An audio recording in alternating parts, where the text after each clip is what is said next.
I kind of saw through the propaganda very early on. Do you let your babies drink raw milk? Yes. That's controversial. We talked about taking ownership of our health, and I think women really need to take ownership of our health. Stop making the excuses. I want to raise really healthy children. Like, if there's two things I give them, it's health and faith.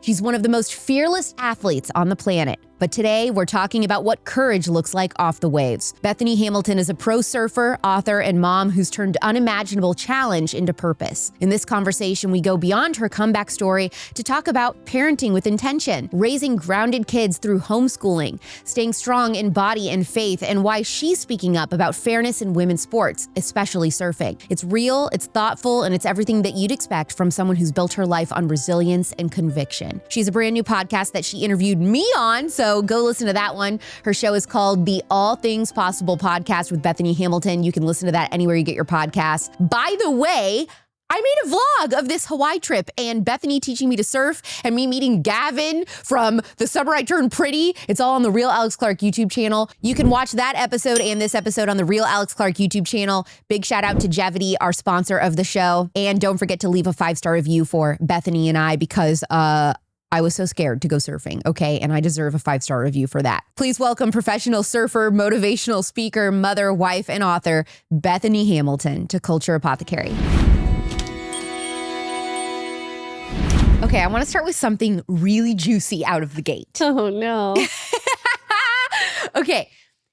When people come at you and you get comments about modesty as a Christian pro surfer, what is your response? Oh my gosh, I haven't even really noticed that. Oh, well, that's good. So people just kind of are like, you think accepting, like, I'm going to be in bathing suits. I literally surf for a living. I think about this a lot, and I honestly don't think I'm that modest, but I try to be more covered, and I also like sunbathing and getting sun on my body, but I also now I'm raising 2 young boys, and the porn culture is so aggressive, and there's just so much sexuality in our culture that I'm like, I don't want to be a part of that. And then I've also had mentorship programs with teenage girls, and I'm just seeing how young these girls are getting sexualized so young, and they literally have no clue what they're engaging in and the way they're attracting the male eye. And while I'm not blaming them for the man's lack of, self-control, so to say, I just think it is a pain point in our culture. But I'm also like, I've grown up in a swimsuit, and like, I actually am 100% more modest than most of my peers. Like where I live, like people surf in thongs, like they literally wear almost nothing, and it's very normalized here. And so, but then when I go to the Midwest and I have my swimsuit, I'm like, whoa. I'm like not very modest. Yeah, it's funny that people, used to be very like, I have to be bikini bod ready. I cannot possibly wear a swimsuit. Or I cannot wear a crop top or any of these things, if I don't look a certain way. Now it's like absolutely no shame. Like nobody cares. Right. Like we're wearing anything we want, no matter what we look like, nothing. Like, yeah, I mean, so I don't know. I just think that that's interesting. Like, I think that there is, I see what you're saying. And I think there's something to be said too. Like there's just different cultures. Obviously, you're gonna see more skin living somewhere like Hawaii. Oh my gosh, where we live, it's like literally people are wearing like strings. Like that is very normal. And even now though, like now having a daughter, I'm like, what do I want her to see mom looking like? Like this goes through my mind a lot. Right now she's young. She doesn't know really what's going on, But I'm like, how do I want her dressed? What do I want her to look like? I sometimes feel a little uncomfortable when I'm around a 13-year-old in a thong. That makes me really like feel like, whoa. Are parents, are you seeing parents allow kids? That is normal out here. That is very normal. Wow. But then it's like, there's such extremes in modesty around the world, and I'm very well traveled. So I've seen it all. And then I'm like, whoa, I'm posting this on social media and like there's like, different cultures that like barely even show their shoulders, let alone their belly button, let alone their thighs.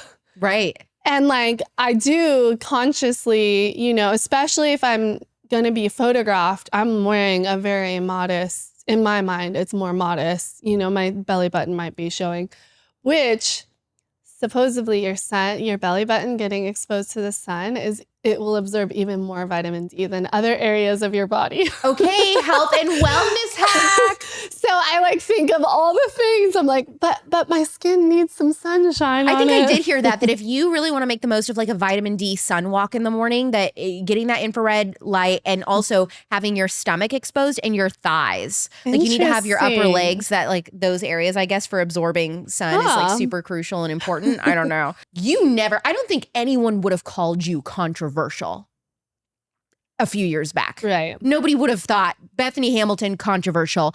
Now, when people call you controversial, does it make you laugh? Does it hurt you? Does it fuel you? I don't really feel like I feel any of that. That's good. I just hold to my convictions, and I know that I've been given a platform, and when I feel it's a right time for me to hold to my conviction, I do.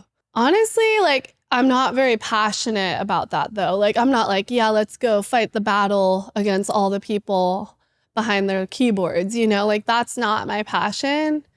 But I also feel like God has given me a strength and a will and a conviction that I'm called to hold by. And when I should. And so it's been such a journey because, yeah, as COVID started to happen, like I was already pretty anti-vaccine. I was very holistic minded, but I kept it mostly to myself because I'm like, it's not really fun to go and battle people. But then like everything in COVID happened and we avoided a lot of the things going on with that, like vaccines. I rarely wore a face mask. I kind of saw through the propaganda very early on. And I think it was like when I got married to my husband, like we weren't super aligned on health stuff. Like I just would say he didn't really have much of an opinion on anything health. But then when we were having children, he was like, oh, we're vaccinating them. And I'm like, oh, we're going to talk about this. But as he deep dove into it, he's pretty good at researching. So I'm good at raising the flags and then he's good at researching. And I think the biggest book we read, the Dr. Sears vaccine book. And Obsessed with Dr. Bob Sears. We interviewed him on this show. Yeah, he talked about the safe levels of, say, like mercury for a child. And almost every single vaccine was above the safe levels. Who's to say those safe levels are even accurate? So that was kind of the start of our journey. And I was just like, I want to raise really healthy, basically like hippie babies in Hawaii. We're playing in the dirt, sand, mud, and we're playing in the sunshine. We're knowing God, we're eating healthy, and we're loving on each other. Like that's the life I want to live. And eventually Adam was like, okay, I agree with you. And then, yeah, life's just gone in so many different directions. But then I had heard rumors that the World Surf League, which is the main like NBA of surf, and I heard that they were going to allow transgender males into the female category. And then on top of that, my sponsor since I was 9 years old, Rip Curl, also was doing a campaign with a guy in a bikini. And I was like, hey, I can't promote this to little girls. Like, I just can't. We're not going there. Like, I can't stand for this. I'm out. Let's end the contract. When you first reached out to Rip Curl and said, you are putting a man in a bikini in your ads, I am not promoting this. You've been my sponsor since I was 9 years old. Did you do that publicly? Did you put this on social media? Or at first, did you try to tell them this behind the scenes? Like, I'm giving you a heads up. I'm not posting while this is going on. Respectfully, they actually came to me first and let me know that this is what was coming. And at that point, I had already said like, hey, World Surf League, I want nothing to do with you if you're making this a rule within the female surfing category. So first, the World Surf League did their move. And what was really awful about that was they had all their surfers conveniently sign a contract that said, oh, you can't say anything negative towards the World Surf League, or we will fine you 10K and you'll be removed from the World Surf League. And so all the athletes were basically like, unless they wanted to give up their career and pay 10K, they were silenced. It was like Ariel and the Little Mermaid signing away her voice to Right, Ursula. right. But they didn't really like probably read the fine lines like a lot of athletes do. We don't learn to read contracts, and we trust these agencies that have our best interests in mind when they don't actually, and they just want to make some money off us. I've signed some bad contracts over the years, so I've slowly learned a thing or two about contracts and whatnot. But I was like the most well-known surfer in the world. I'm not under that contract, and I staunchly am against this. And I'm like, okay, here we go. It's my turn to say no. So before you decided to openly come out and condemn the World Surf League for this decision, was this something that just on your own one day you just like post this and like everyone was like, whoa, okay, Bethany bringing the fire? Or did you have this, was this a long discussion with your husband at home? Like, hey, should I do this? I'm really feeling convicted to say something. I had an internal conversation going on. Like, if this hits surfing, I'm speaking against it, because it was already happening in other sports. And then when the World Surf League sent an email to all the athletes, we were actually competing in an event on the North Shore of Hawaii, which is like the epicenter of surf. And then, yeah, we, as soon as they announced it, I knew it was my turn. I was like, it's my time to shine. And I just kind of prepared a no and wrote it out and then read it out. And I knew it was going to be kind of gnarly as far as like the backlash and the hate, but also I thought there might be some support too. And yeah, we just sent it and put something out on social media. How many sponsors did you lose? Rip Curl and I parted ways, which was my, I had like 3 more years, which for at my age to have a contract go to my mid 30s is pretty dang From good. 9 years old. And then I probably would have re-signed with them again after that. It would have been more of a lifelong partnership. I was just like, you know what, if I'm having a daughter and I'm promoting this to her, like I won't be able to live with myself. Like I'm not on board for that. And it's really interesting. The guy that they invited to be a part of their bikini campaign, he's a unique fellow in that he won a longboard contest in Western Australia in the male category. And then he transitioned with drugs and whatnot, and he won the female division like a year or 2 later in the same competition. That is interesting because usually these men that want to transition that are athletes, it's because they're losing. Like they suck, Yes, basically. like the guy was a good surfer, Yeah. and then he was like, wait, I'm a girl and I'm going to change my life. And also what was interesting is he would like promote a lot of promiscuity, and he also he looked like he aged really fast in like a year's time. Like you could see photos before and after, and like the drugs that trans males will take to, I don't know, I don't even know what they're taking, but the research I've done, it's not good for you. It destroys your health. Yikes. So you could literally see him go from healthy to not healthy. And yeah, it's just been such an interesting journey. Like I definitely could not have envisioned my surf career kind of ending like that. Like I haven't competed in a World Surf League event since. They still have the same rule in place. Almost none of the female surfers have spoken out against it. Why do you think that is? Well, a lot of them are contracted, and then a lot of them are fearful. And what really disappoints me is like even the former world champs who had their heyday, who never had to deal with this sort of rule. Granted, currently there's no males in the female division in the surfing industry, so it doesn't feel like a weight on them, I'd say. But if a male did enter, like I think he would smoke them because the differentiation between females and males in surfing is very large. But yeah, it was definitely very lonely. And you know what really bums me out too is the fact that none of the men spoke out. Yeah. Like, it's like the girls have to self-defend. Like, it's all up to us to figure out our own shizzle. Where are the real And I'm like, men to where's protect the women? men? Where's the fathers? Where's the guys who are supposed to be protecting the girls? And they're like, you girls figure it out. Do you think silence from other Christian athletes on this topic is wisdom or fear? Oh my goodness. I think it's for sure fear. Do you think that that is a sin? I mean, I'm sure you could find some scripture to back up, like, like not standing up for what is good and right and truth. I don't have any off the top of my head, and I don't want to go as far as to be like, "Hey, you're a sinner."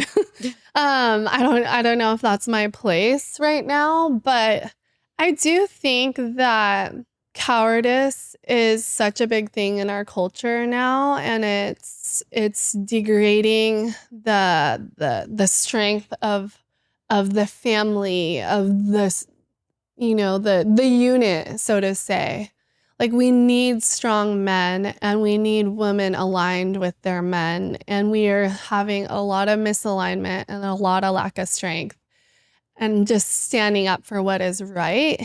And I think it's just devastating. And you can see the effects in our culture across the board, the dysfunction within the home and beyond, and dating culture and everything, just about everything's just become so degenerative. Do you ever feel pressure to just tone it down to keep certain doors open in the professional world? Not really. I think for me, it's more based off like the energy that I have. Like, I'm not speaking out against males and female sports all the time. Like, I'm just loving on my family and raising my children. And we launched our podcast, which we will touch on this topic soon, which we haven't really done it yet, but I have someone I'm trying to get her to come up. Is it Riley? I would love to have Riley. Because I can give you Riley. We can text her right now. We should send her a picture and say, Riley, look who it is. I kind of want her to bring out baby and like come hang out here. Yes. So I was going to like, as you soon guys- as I wanted to reach out to her, she was like announcing her pregnancy and she's pretty far along. So I was like, I'm going to wait until she gets past all that. Yeah, her and her husband, you guys will love them. Like, her and her husband are so much fun. And dude, you know what? I guarantee she will freaking kill it in a surf lesson with you. Oh yeah, she'll be amazing. She will smoke me. Let's just get that out of the way. You can take her on the real stuff.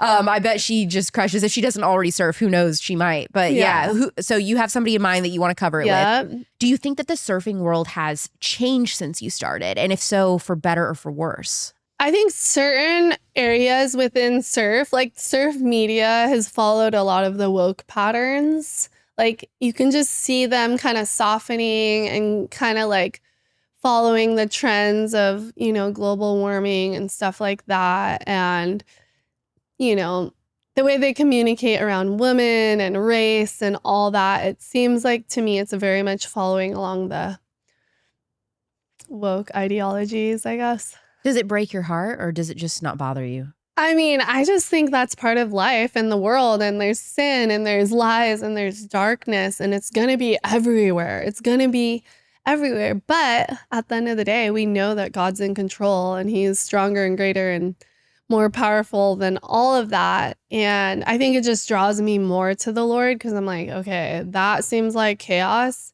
This is peace, and I want the peace. Okay, ditch the Botox appointment and grab this instead. I'm not kidding. The Blue Beauty drink from Taylor Dukes Wellness is my new obsession. It is this bright superfood power drink with only natural ingredients that supports beauty from the inside out. Think of it like anti-aging hydration in a glass made with real ingredients like blue spirulina, bovine collagen, biotin, and amla. Basically, all the good stuff that your skin, hair, nails, and even your gut are begging for. Every sip is refreshing and lightly sweet with a hint of citrus. And unlike most beauty drinks, this one actually works because it is nourishing all the way down at the cellular level. There is a reason why every time I talk about this, it sells out. Collagen for the win, right? So my skin feels plumper when I drink the Blue Beauty drink. My hair is shinier. My gut is happy. It is truly a beauty glow from within. So if you are ready to sip your way to healthier, younger looking skin, head to TaylorDukesWellness.com. Use code Alex Clark for 10% off. That's TaylorDukesWellness.com, code Alex Clark for 10% off your Blue Beauty drink. Are you a kid in the car right now? This is Alex Clark. If you are a kid in the car right now and you can hear my voice, I want you to say yes. Say yes louder. I couldn't hear you. Okay, good. Listen to me. I am trapped inside your mom's car. I am stuck in here and I cannot get out. The only way I can escape is if your mom stops buying yucky seed oil chips and buys masa chips for your family instead. And then I will be free. Are you still listening? Say pickle if you can hear me. Now say stinky.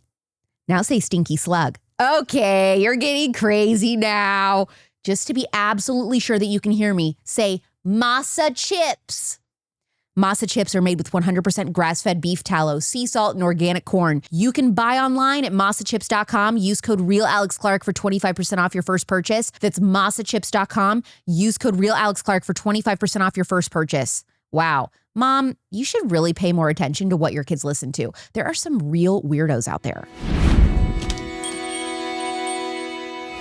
If you could say one uncensored thing to the World Surf League right now that you've never said publicly, what would it be? Y'all do not have female surfing's best interests in mind, and it's absolutely so rude that you're allowing this and you're bowing to what the greater powers of, I don't know if it's linked to the Olympics and some greater powers above the Olympics. Like, I feel like there's some dark spiritual thing going on because you watch the Olympic opening celebrations. You're so and right. They're so messed up. You're like, what is this? Yeah. This is some tweaked out mess. Like, they almost look like they're on some sort of mushrooms as they're preparing this. Like, and sports you're like, used to what be. is going on? This used to be, or should be. Sports should be the great unifier. I would just say shame on you, WSL. Like, why?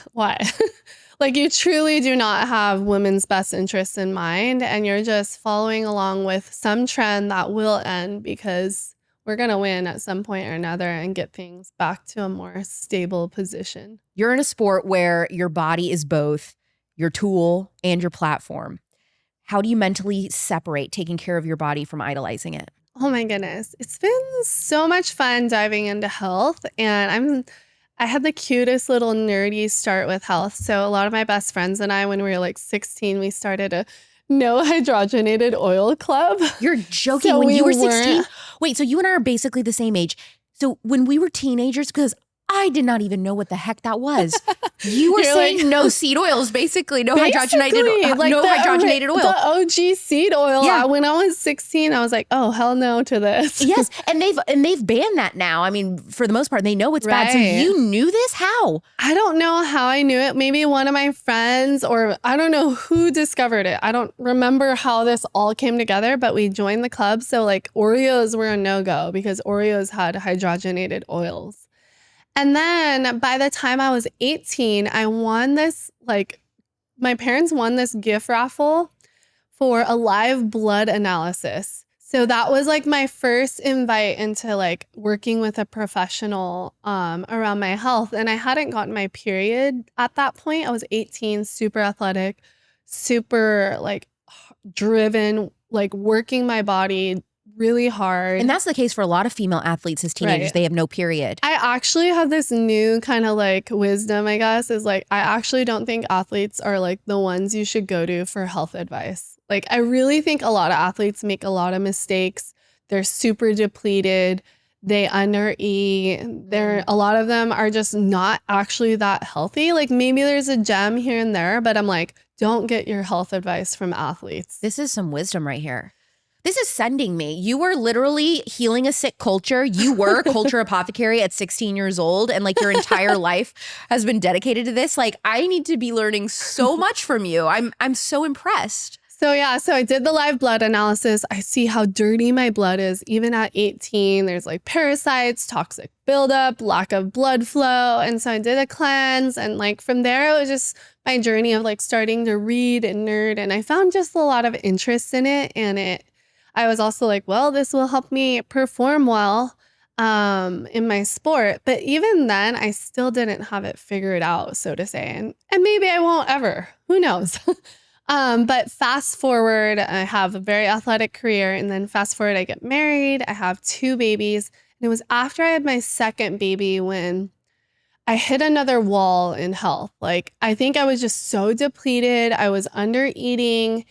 Not because I had an eating disorder, I want to be clear there. It was just that I simply wasn't eating enough to be breastfeeding and super athletic. I was still surfing a ton. I was even competing.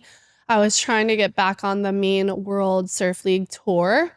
I was competing like around the world, but then COVID hit, so it kind of shut everything down. But I had like done this recommit to like try to qualify for the World Surf League. So I was just pushing my body through the ringer plus nursing and just not eating enough. And I literally hit a wall. Like my nervous system was fried.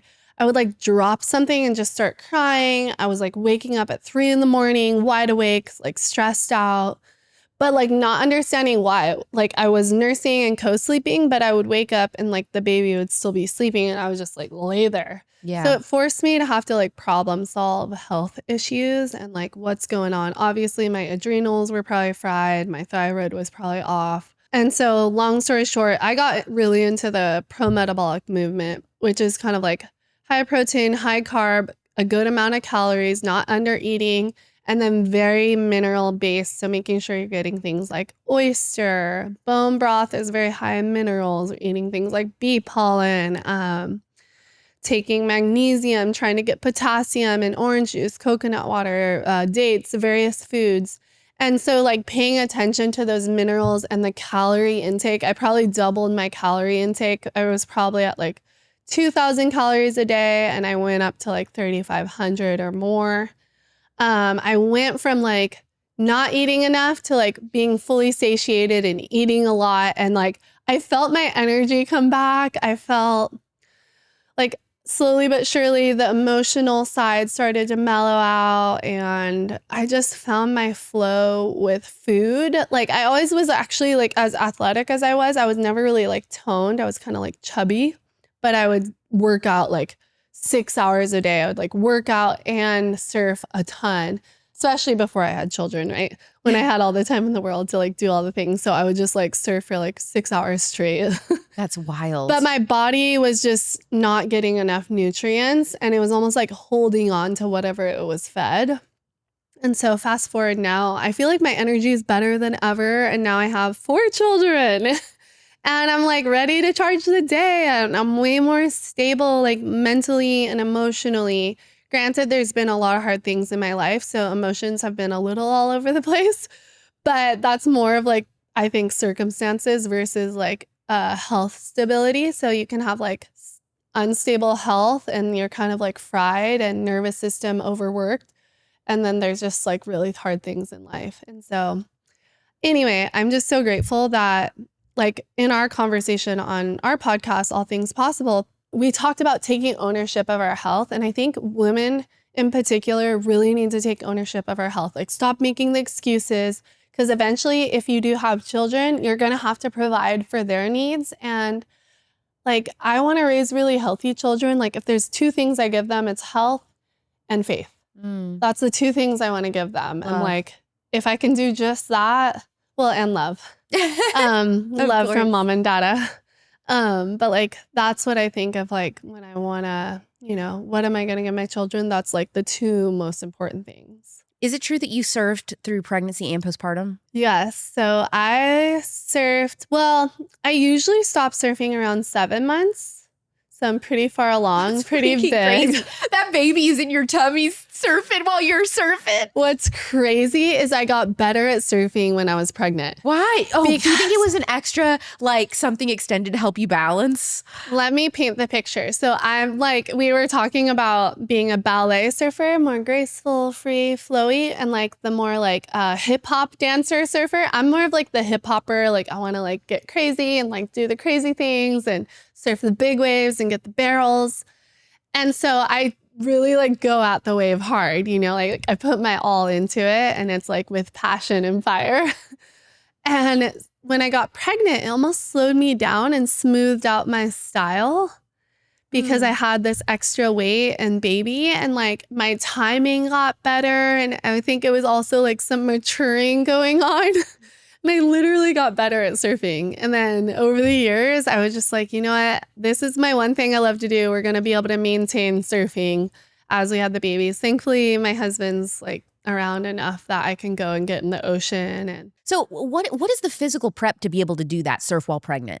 I think it's just being kind of fit to begin with. And I'm also an expert at surfing. And then just continuing throughout the pregnancy. Talk about how you prioritize fitness during pregnancy. Because a lot of women, and I just want to get your take on this. So I interviewed, I don't know if you know who Benny Johnson is, his wife, Yeah, Nurse yeah. Kate. So Nurse Kate Johnson is phenomenal and great friend of the show. And she gets on and she says something kind of spicy. She says, look, I hear a lot of excuses from mothers after they have baby about why they can't get healthy, why they can't lose weight. She's not talking about, in the immediate aftermath, but she's saying like, if you are years down the road after pregnancy and you're like, this is my baby weight, she's like, it's not your baby weight. Yeah. Like you are not prioritizing your health and your health is suffering and eventually your own family's health could suffer because of that, having to deal with you. So she's like, you need to own it, mom. So Kate gets on and kind of drops that bomb. I mean, do you feel the same way? Like it is crucial throughout pregnancy to be working out and taking care of this and not slacking? So I probably have a very balanced approach. I want to backtrack a little bit on an influence in my life was actually my mom, because my mom was a total surfer babe. Like she moved from San Diego, California to Hawaii pursuing surfing. She was a little surf hippie, lived in a Volkswagen van, eventually met my dad who also lived in a Volkswagen van. They're total hippies, fell in love, got married, and then had us children. But my mom was a total mermaid. And then after she had me, she kind of let go of her health. And she like within, by the time I was 13, she wasn't really surfing. And so I was always like, Mom, I want to be in the ocean with you. And even to this day, she's such a surfer. Like she'll check the waves, but like she's older now and she's lost her mobility and she's gotten really overweight. And I was just like, before I had my first child, I was like, you know what? I'm going to take care of myself because I want to surf with my children. I want to be there with them. I want to adventure hard with them. And I don't want to be held back by any, health limitations. And so going into my first pregnancy, I had a very strong mindset. Granted, my first pregnancy was before I feel like I dialed in my health very solidly. I was so exhausted, like just falling asleep. Like the first trimester, just completely exhausted, falling over in my chair, like can't stay awake. So by the time you had your second pregnancy, what were you doing different in that first trimester that gave you more energy, you think? Second baby, same thing, like exhausted. Okay, like, but the third baby. Been nursing a baby and then had another baby, also traveled the world, filmed my documentary, Unstoppable, like running hard, pushing myself too much, doing too much, nursing, not eating enough. Then having another baby. And mind you, I'm not eating enough because I just literally didn't know how much busyness. Calories I needed. Like I have the same needed problem. close to like 3,500 to 4,000 calories with the amount of output I was putting out. And so fast forward, third baby. I'm at this point, I've had to start problem solving, right? Like I shared earlier. So I started doing the pro-metabolic. So eating a lot more raw dairy, high protein, high carb, like getting it all in. Drinking orange juice again, like being kind of scared of sugar for a while, even like fruit sugar. And then I'm like, now I'm eating it all, but making sure I'm getting enough protein so that helps to regulate. If I drink a glass of orange juice, I'm like, I have eaten a few eggs before I did that, right?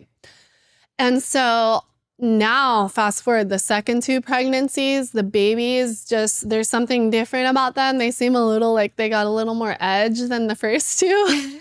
And my energy is amazing. Like I napped like maybe a handful of times in my second two pregnancies, like total in the set 9-month window. And what does your exercise regimen look like while pregnant? Okay, so back to your question though, with being exercise, I do try to listen to my body, and I feel like I pushed myself too hard with my first pregnancy and maybe even my second pregnancy because I was like, I'm determined to keep my athleticism. And then fast forward to my third and fourth baby, I just kind of free floated. Like I didn't let loose, so to say. I didn't like stop moving, but I would just work out when I felt it. I would surf. I would do things that made me happy, go for walks. Like it was more of like a flow with life. I already know how to move. I already know how to work out. I know what feels good during pregnancy. And so I had experience on my side, especially with a professional athlete background and all the trainers I've learned under. I also started doing functional patterns, which is one of my favorite forms of working out.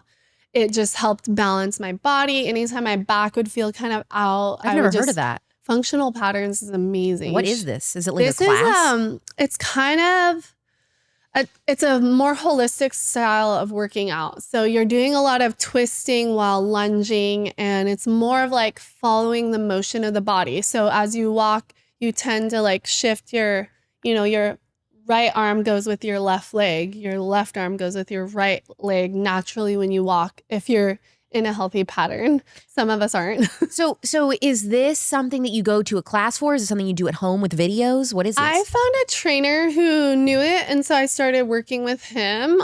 They do sell, like I bought one of their programs and I've been going through it. I actually want to get certified so I can just like train myself better and share it with people here and there if they want to learn a bit about it. But it's been such a game changer, and I feel like it's bringing even more longevity to my surf game. So here we are 4 babies later, and I still really love surfing, and I want to be in the water with my daughter when she's 15, and I want to get barreled and then watch her get barreled right after me. Like I want to like maintain that. So how old? She's 2 and I'm 35. So by the time she's 15, that's what, like 13 years from now. So I'll be like 47. How old do people compete in surfing? Like, what's the oldest? I mean, Kelly Slater is like one of the most incredible surfers of all time, as far as competitively, and he surfs incredible. And he just retired at like 52, but he's also an anomaly. He's like one of the best athletes of all of history. And like he's won events at like. Does he live on the Big Island? He lives, you're thinking of maybe Shane Dorian. Oh, he's a okay. big wave surfer, and he's he's very well known too. But Kelly Slater, he's from Florida. Oh, okay. He gets kind of a nomad. Was the week before Christmas, and I, Marvin the Christmas Mouse, was wrapping presents under the tree when, oh no, my tiny toe started to itch. At first, I thought maybe it was a rogue tinsel attack or a sprinkle of cookie crumbs. But no, my festive little paw was red and scratchy. I was miserable. Then Mrs. Claus, she's got all the good stuff. She handed me a bottle of Active Skin Repair. It's a skin health spray made with natural, non-toxic, medical-grade ingredients to heal. The magic ingredient? Hypochlorous acid. It mimics your body's own immune response to cleanse, soothe irritation, reduce inflammation, and help skin heal naturally. One spritz and poof! My itchy Christmas toe was calm, cool, and ready to jingle again. And it's not just for mice. It works on cuts, scrapes, burns, sunburns, rashes, even eczema and acne. Safe for the littlest elves and the oldest grandpas. Over 500,000 happy customers can't be wrong. It's the one bottle your whole family needs for healthy skin all season long. So don't wait. Go to ActiveSkinRepair.com and use code ALEX for 20% off your order. That's ActiveSkinRepair.com, code ALEX for 20% off. Now, if you'll excuse me, I've got stockings to stuff and toes that no longer itch. So I'm in the bathroom last week, right? Trying to deep clean before my mom visits because she's bringing the Beanie Babies, all 400 of them. She lines them up like a soft, judgmental army watching me scrub grout. I'm in there with a can of Lysol, door closed, and halfway through I realize I can't breathe. My eyes are watering. The air's basically mustard gas, and I'm like, this is how they're gonna find me. Unconscious on the floor, judged by Princess Diana Bear. That's why now I only clean with Branch Basics. It's the one non-toxic concentrate that cleans everything from makeup brushes to tile floors, toilets, produce, and even car windshields. It's the most effective, cost-efficient swap that you can make. Branch Basics is a plant and mineral-based cleaning system that actually works. No synthetic fragrances, no harsh chemicals. It's safe for pets, kids, your mom's vintage stuffed animal collection with the beans. Branch Basics Premium Starter Kit replaces dozens of toxic cleaners with one simple concentrate. That's right, one product. Imagine the under-sink space that you are about to inherit. I use it for everything, and this would be a fantastic gift for your mom, your aunts, and your grandmas. It is cheaper than whatever cleaning solution they're currently using now, which is also seriously damaging their health. Refills are just a couple bucks each, okay? My house smells clean. My lungs are intact. My mom's Beanie Babies finally approve. This is a smart Christmas gift. Go to branchbasics.com, use code ALEX15 for 15% off your premium starter kit. Get that premium starter kit for all of the women in your life that like you need to buy a Christmas gift for. That's branchbasics.com, code ALEX15 for 15% off the premium starter kit. What surprised you the most about returning to the waves after each pregnancy?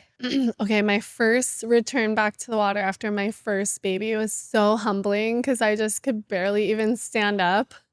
I felt so weak and I like had the extra weight and I was just so humbling. I think like I was so excited to get in the water and then it was just like, oh, that was awful. But slowly but surely I, worked on my strength, and I think that's the thing is like with my first two, I feel like I was really hard on myself and there wasn't a lot of love there. There was just like aggression and like hurry up. I had been invited to compete and I had had some of my best career moments after I had my first baby. And it was shortly after. That's Like, cool. it was a year after I had my first baby. I won, not won, I finished third. So I made the semis and I lost to the girl who won the event. But it was just like I took down 2 world champs in that event. That's incredible. You know who that reminds me of? A little bit of Ballerina Farm. Yeah. You know her? She, Yeah. just had that baby and then like a couple days later competed in Oh a my beauty gosh, pageant. she's People were cool. shook. That was insane. That reminds me of that that. was a lot for me. I was like, whoa, I can, I don't know. But I actually had competed 3.5 months after I had my first baby. That is so And in freaking cool. hindsight, like, yeah, it was cool, but it was pretty intense Yeah, on my body. it's I'm hard. like, it wasn't gracious. It wasn't loving. It was like, hurry up. Do you like the 40-day rule of like, if you can, try not to get out of bed for 40 days? I've had midwives that are like, don't leave your bed for the first week. Don't leave the 10-foot radius for the second week. Don't leave your room for the third week. Don't leave that floor for the fourth week. So I've had that sort of influence. And I think for women like myself who want to go and just like do all the things really quick, I want to go just get back to the beach. I think it was really good for me. And I think you're just adjusting to so much in that season. And you really do need a lot of focus on the baby. And if you add more things, you're like kind of stressed out. Like it's a lot to get out in public. Like I didn't like getting out in public without my husband for like the first 3 months. And I think some women, like maybe they can adapt really well. For me, I think also having one arm does make it harder. Like changing the diaper, I use my feet. I don't like to use my feet out in public. Like, like you want that your would be feet really hard in clean. public So things restrooms. like that are kind of hard for me. And like, it's just like mentally was like, like I just liked staying home and keeping things simple. But I think there is a huge adjustment. And I think there is a culture that pushes a little too hard. And we need to find that balance of like, get your health back in order, like take care of yourself, like get some movement in, but also like, you don't have to compete 3 months later, even though it's possible, I don't know. I kind of go back and forth because fast forward to my 4th baby in particular, I was the least pressured. I was in the most restful season. I was very confident in my nutrition. I just ate nourishingly, and I almost felt like it was the easiest one. It was the easiest one to kind of get my body back into that athletic shape. And I was just more patient and loving on myself, and I felt more at peace. And so I feel like I learned a lot as the babies went. And like, I think there is a time like when you're feeling stressed out, slow down. When you feel overwhelmed, slow down. You don't have to do all the things every day. Like just show up how you can show up. But then like when you have the energy, like go for a walk, take care of yourself, like do some movement to help yourself regain that strength, because it does feel really good to be strong again. Like I want to be able to like piggyback my children and like, do all the things and be like adventurous with them. So that's what drives me is like charging hard with my children. What do you see other surfers eating, and how does your own approach differ? It's funny, I am a surfer, but I'm not like super integrated into the surf world. I feel like I don't really like pay attention. Well, you've got too your own much. family now. And Yeah, I'm just like on my own journey. And also I feel like with health, I'm like, oh my gosh, I feel like we've hit this jackpot of like figuring out the like raw dairy, lots of red meat. Are you doing raw milk? Yeah. My brother is a dairy farmer, so we get fresh milk from him and we can go and milk the cows if we want. Do you let your babies drink raw milk? Yes. That's controversial. I think I have gotten sick from it too because we like let it sit out too much in the overnight in the car and I got a little sick. Oh, you're wild for trying that, Bethany. That's any milk, by the way. That wouldn't just be raw. I will say, like, after weaning my children, I think dairy is a blessing. And some of the like health influences I've read is like there's something called like ceritoplasma or something in milk that helps you like with copper convert.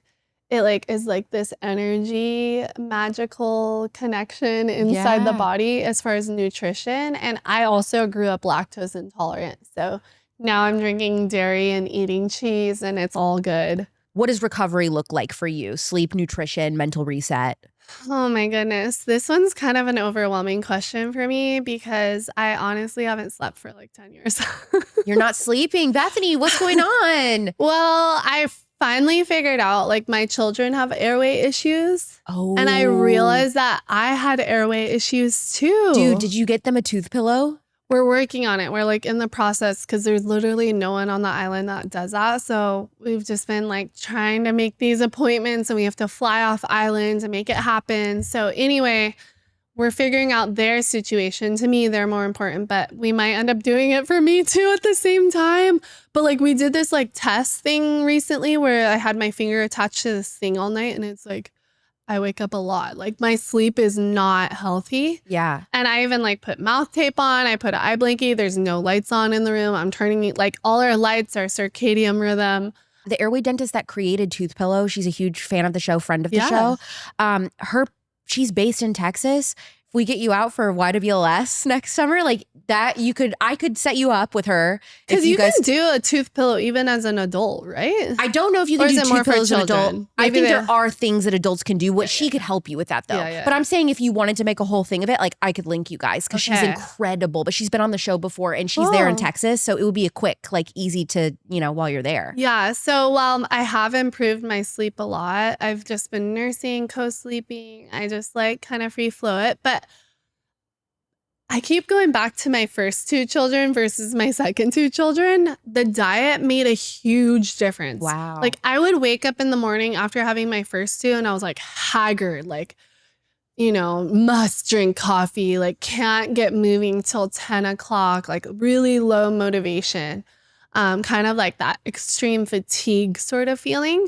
And then the diet shift and like the focus on minerals and getting enough calories and like even I went through a season, which this is counterculture. I would have a bedtime snack. So I would have like ice cream and like some protein right before bed. And that helped me sleep through the night because my body is different than yours. Like breastfeeding, being super athletic, I'm burning through a lot of calories. So I wasn't getting through the night off the calorie intake. And so the bedtime snack literally shifted my life.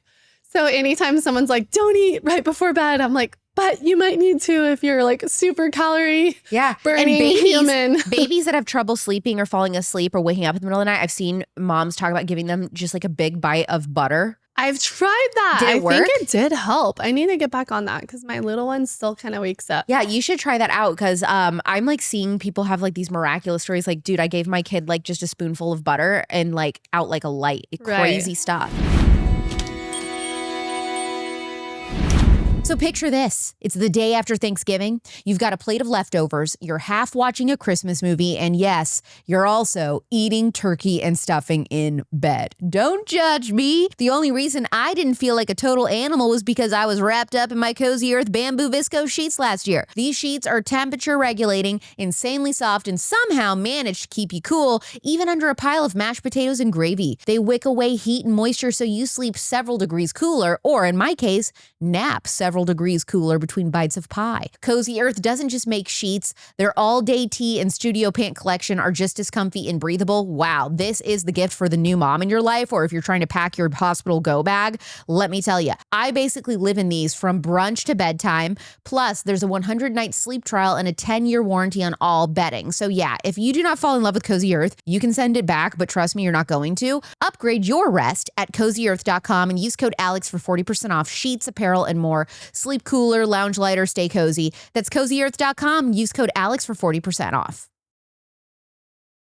I'll never forget this one white elephant gift party I went to. Absolute chaos. Everyone was fighting over a sock puppet, and the host was just roasting people left and right like, yeah, Sam, you really needed that sock puppet. Huh, big boy? You want to bark at my wall later? I did not last 5 minutes with that crowd, but somehow I found my new tribe, a group of wellness girlies who swap non-toxic, intentional gifts instead. And this year, I'm gifting one of the limited edition Primally Pure gift sets. So they've got everything from the mini body butter set to the mini serum trio. Oh my gosh, I love that for the skincare lover. And my personal favorite is the lip care kit, guys. This was how I was able to break my Laneige habit. These boxes are perfectly packaged, ready to wrap, and completely non-toxic. You know that these are gonna be the #1 most stolen gift at the swap. And honestly, it's because Primally Pure works. Primally Pure is a female-founded company, Christian conservative owned. They make it simple to give gifts that matter, skincare that actually nourishes your skin, like their cult favorite natural deodorant or tallow-based barrier-supporting balms, which I use all the time and swear by. Every product is intentionally crafted, sustainable, toxin-free, so your gift is both thoughtful and useful long after the holidays. So skip the impulse buys this year. Give something that lasts, something clean, and something your friends are going to actually really love and use. Use code AlexClark at primallypure.com. You're going to get 15% off. That's primallypure.com, code AlexClark. Is there a food or practice that is non-negotiable before you surf? No, I'm definitely hydrating, and I just make sure I eat something decent, But nowadays, I feel like I just kind of eat throughout the day and I go surf and I just have really good energy. So to me, health is having good energy. Health is having good sleep. So we're working on that aspect. But I think that's the thing with health is you're never going to reach, the pinnacle. Like you're always going to be kind of tending and maintaining and taking care of yourself, and little things might come up that you got to problem solve. And I've kind of learned to accept that, like, I'm not going to be the perfect, Yeah. We're just focusing on what we can do each day, and like we build in some habits, and before you know it, the habits just feel really natural and you're not thinking about them, and then you throw in another extra little habit and it just becomes your way of life. And so I would just encourage any listeners, if you're like, oh, it feels overwhelming with health, like just slowly stacking in new habits, and eventually the habits just feel natural and you just do it and it just happens. And a lot of our health routine as a family, we're together and we're doing it and it just happens. Are there any new therapies or hacks that you're into wellness-wise? For me, something that's been helpful, it's not necessarily something new, but it's stacking health. So for example, I have a sauna and I have a red light in my sauna. So I can do the two together. Sometimes I'll have a gua sha tool or I'll read my Bible. So I'm like stacking a few things at the same time, because as a mother, I don't have all the time in the world. I don't want to neglect my children for myself, but I do want to have little windows for myself. So for me, a day will be like, I'm going to go surf or work out. I'm not doing both in the one day. I'm balancing out my life, and I've become more comfortable with like just balancing out the things so that I can show up for my family in a way that's good and healthy and not neglectful, so to say. Because I think sometimes you can get like, I don't know, I'm like an overachiever, so I want to like do all the things and be super healthy. But I've also found that slowing down and doing less has also been good for my health. So being able to I'm not working out all the time. I'm not surfing as much as I used to, and that's okay. Just finding the balance and like letting go of like extreme expectations towards everything, like health, like even the way I expect of my children or my husband. Like having too high of expectations can actually be like counter healthful. You grew up in a Christian home, right? When do you feel like your faith changed from being something that you inherited to something that you owned? It's interesting, in the Old Testament, this was something I recently was talking to someone about, and how faith was inherited. In the Old Testament, they talk about faith being inherited through generations. And I think this is how God designed it. Like our children should inherit their faith from mom and dad. Like that is a good blessing. And I would say my children today have faith. Like, even though they might not, like, it might not look like extreme faith, like they're not evangelizing out on the streets. Yeah. But they hear from God's word and they pray with mom and dad and they receive at church. It's a really beautiful gift. And just being able to raise my children in their faith. But I'm so grateful for my childhood. My mom would read the Proverbs and Psalms with me. That was her favorite, and pray with me many nights of the week. My dad was adamant to go to church. And then fast forward, I got married. Well, actually, I'm going to touch on when I lost my arm. I prayed to God going in. Like, that was like the one thing that really sticks out to me is like, I was praying to God immediately. Like, Lord, help me. Just survive. Yeah. And then even I think like in the weeks to follow, I had a peace that only God could have given me, like a peace that surpasses all understanding. Like, truly, I am in awe of just how I handled that. And I believe that the Lord was with me and like he gave me a peace that I might not have found in anything else or anywhere else.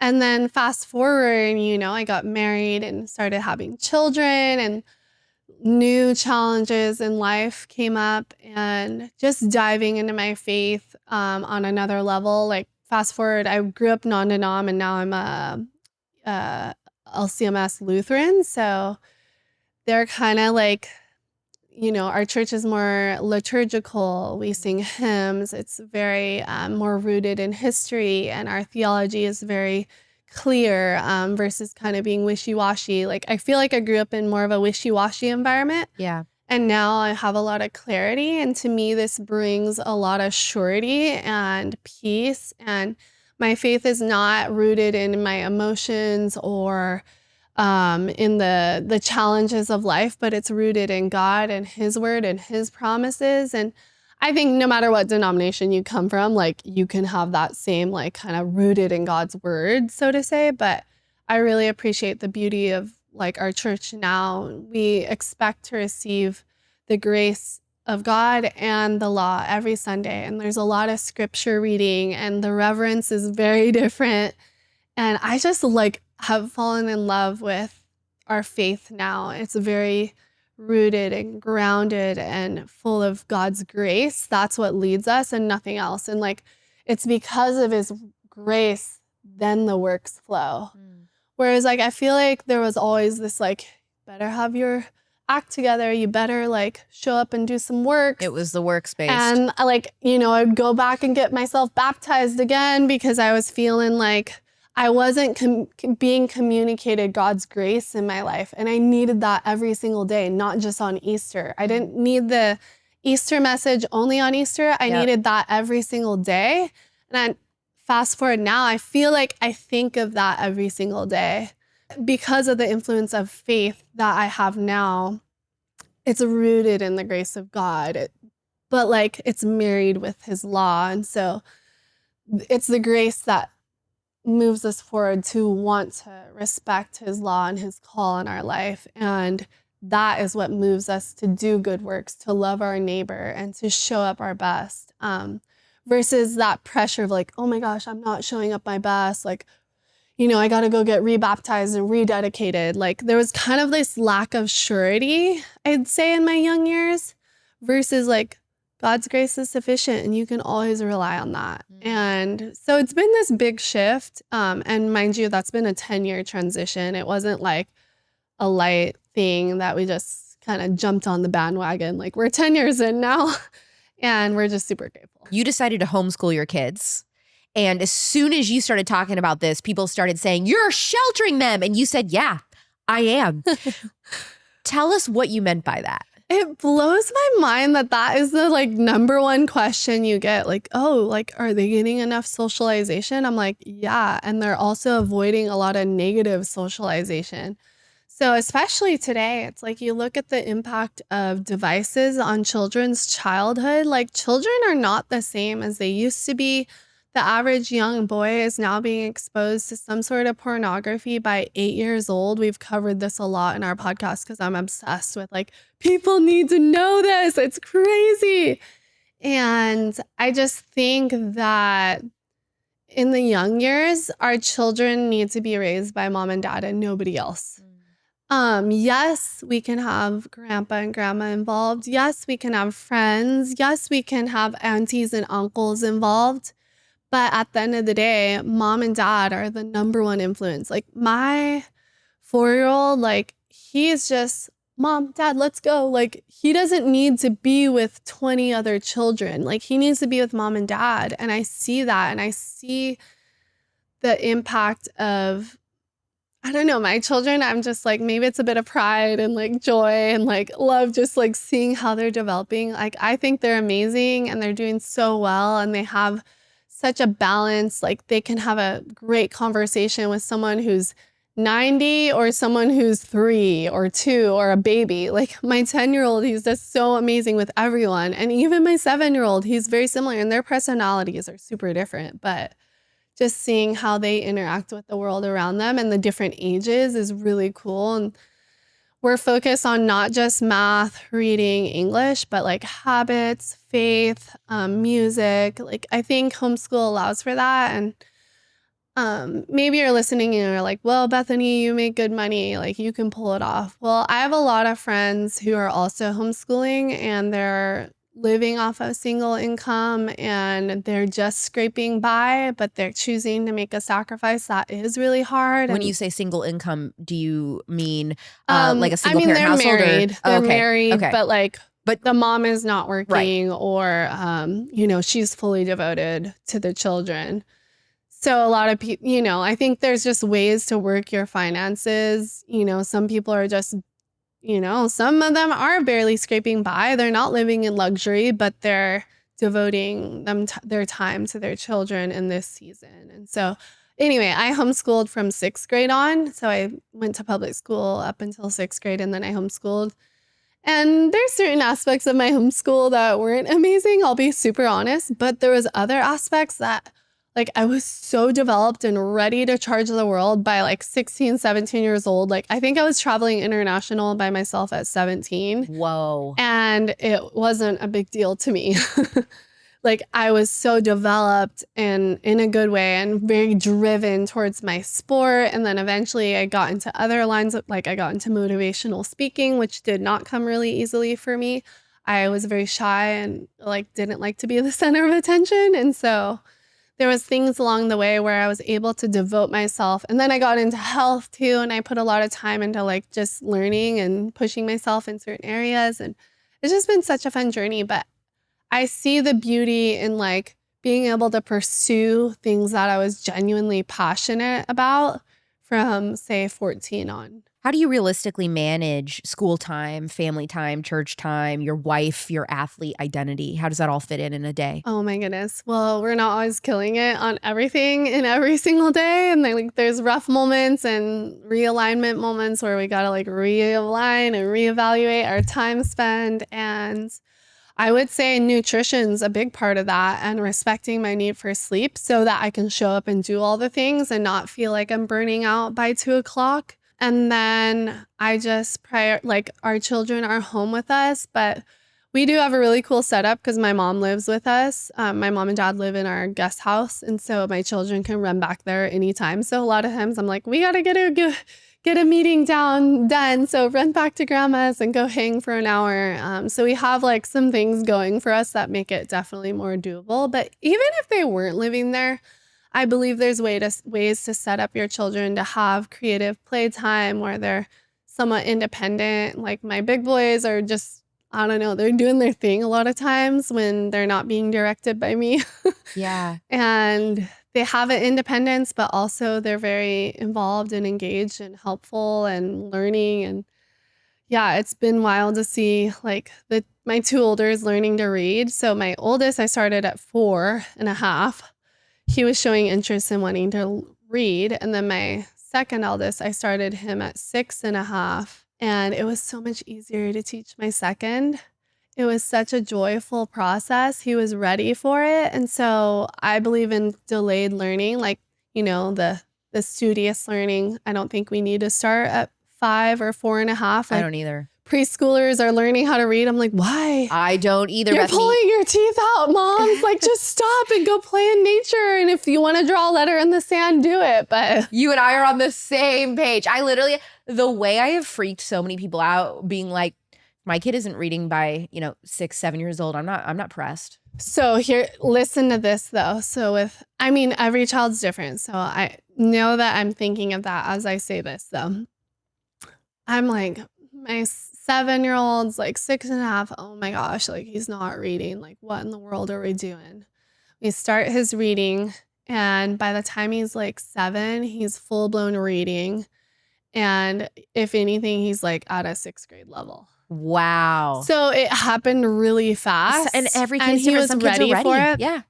I do love the Read Aloud family. Like, I never read the book, but there's a woman, she's like, calls it the Read Aloud family. She might have a podcast or something. I never listened to it, but I heard her talk, and it made such an impact that we started reading a lot to our children right away. Like, not just like a couple board books, but like really reading and like starting to get them to get their attention span to be able to handle a little longer. So by the time my eldest was 5, we were reading like Little House on the Prairie series, and he had the attention span to listen. And then for the younger brother was just along for the ride. So he's hearing everything too. And it's kind of this domino effect, and they're kind of being read to on a higher level than they're maybe used to. But it's interesting seeing like my 3-year-old, his vocabulary, or 4-year-old, his vocabulary is really almost seems above. And it's just like been amazing to see how even just reading aloud can be such a big advantage. And I'm like, if your child has a passion to read, they can learn anything. That's the biggest thing they need in education is reading. Like, it's so basic, and we want to complicate education, but I'm just learning that, a lot of those fears, worries, and doubts, like, our children can learn really fast. And I saw it happen, and I'm so glad this happened early on in our educating at home, because I had that peer pressure, that cultural pressure, that mom fear, like, he's behind, he's 6.5, he's not reading. And then boom, he's like way above his grade level. And actually, I can't get him off a book. I'm like, stop reading. We're going to do something else. When people tell your story decades from now, what do you hope they emphasize? I just really do love that my story is a story of determination and hope and perseverance and pushing through pain. Because, in this life, we will have trouble, but take heart.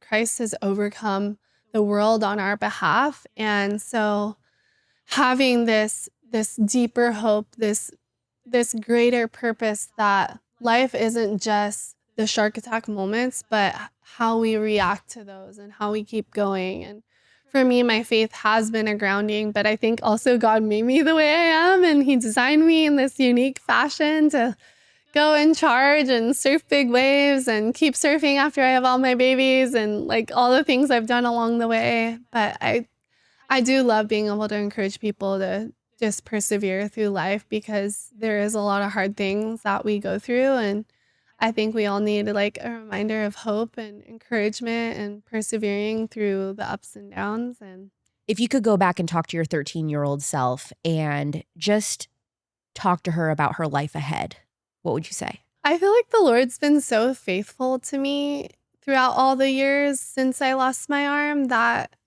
I don't really have much to say to her. Like, I feel like the Lord provided everything I need. Maybe I would just say like, hey girl, the Lord's going to provide everything that you need, and to just lean on me no matter how hard it gets. You interviewed me on your podcast. You also taught me how to surf today. By the way, which you did amazing. Thank you. Yeah, first time ever. I've never done anything. So like it was good for like never ever doing that, which you can watch on the Real Alex Clark YouTube channel. But where can people subscribe to your podcast? Tell us about it. Who do you interview? How often are episodes coming out, and where to watch?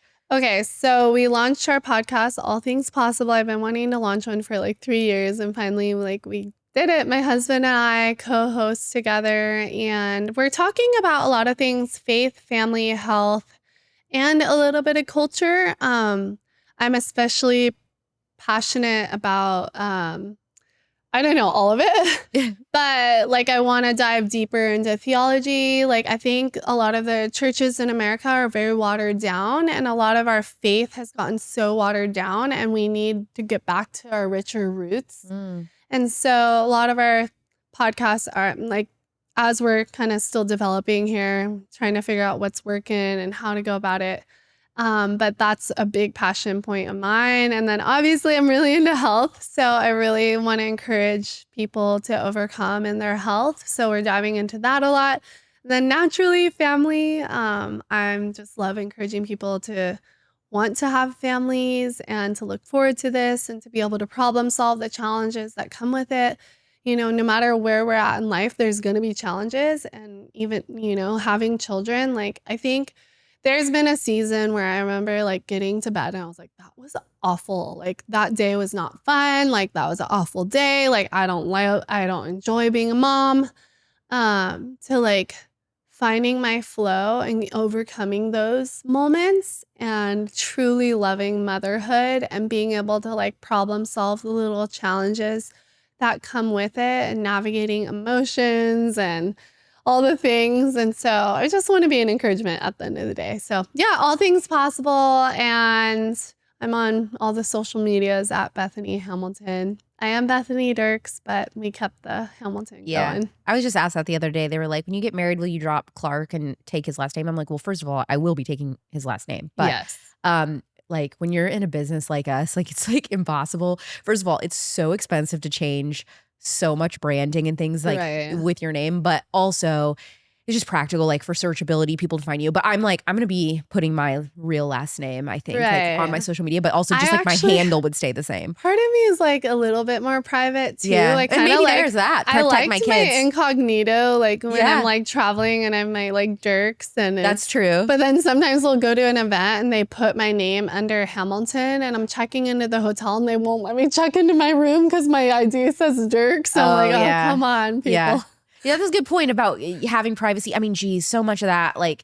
I'm not that private though. I'm like, I share quite a bit of our life, but there's a lot that I don't share. I mean, different people have different, you know, rules about like showing their kids and all that, and that are in this space. And like, I always was like gung-ho about like, I'm going to be showing my kids. And honestly, in the last month since Charlie was murdered, it's like, dude, now I don't even know. Like, again, it's these types of things, stuff happens in life and then you change your opinion. And I am like the most bullheaded, like, I'll never do this, whatever. And like, dude, guess what? Like stuff happens and like you change your mind. I'm probably going to change my mind on so many things. After I spoke out about trans, I was like, I need a bodyguard, like at every event. I'm going to go start doing kickboxing and self-defense. I was like, had this moment of fear. I haven't ever done that since that, even though I kind of wanted just for fun. Yeah, you would probably crush it. It's weird how you're seeing our world change and there is a lot of chaos and it is intimidating. Like it's awful to see some of the things going down. But I mean, look at like, so Charlie and Erica had made that decision early on. First of all,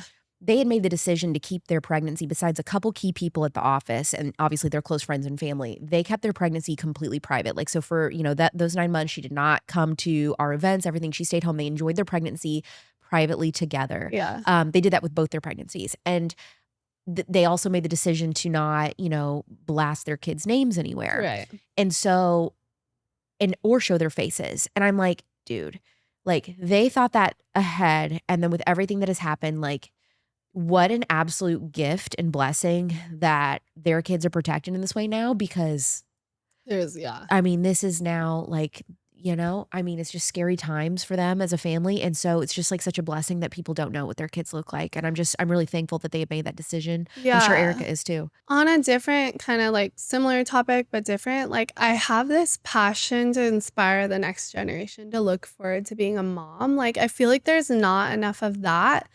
And like there's some incredible influencers and like, you know, they love being a mom, but you don't really know. And I feel like the next generation really needs to see joy in motherhood. And I feel like the things that I share, like I have a lot of purpose and desire to inspire the next gen. Like this one girl told her mom the other day, her mom shared this with me. She's like, oh, she just got an Instagram. She was like 17. And I was one of the first people she followed. And she's like, oh my gosh, I want to be a mom just like Bethany. And I was like, Yeah. Like that to me is so beautiful. And Okay, so this is the perfect segue to my question I ask every guest, which is if you could offer one remedy to heal a sick culture, physically, Oh. emotionally, or spiritually, what would it be? Oh, Jesus Christ, for sure. And his grace. And I think that the world needs that more than ever. Like there's so much darkness, but like his grace is sufficient for even the darkest of dark. And that's what can heal a sick world. Bethany, like I said earlier, you've been the OG at healing a sick culture. Thank you for coming on Culture Apothecary. Thank you. Aloha.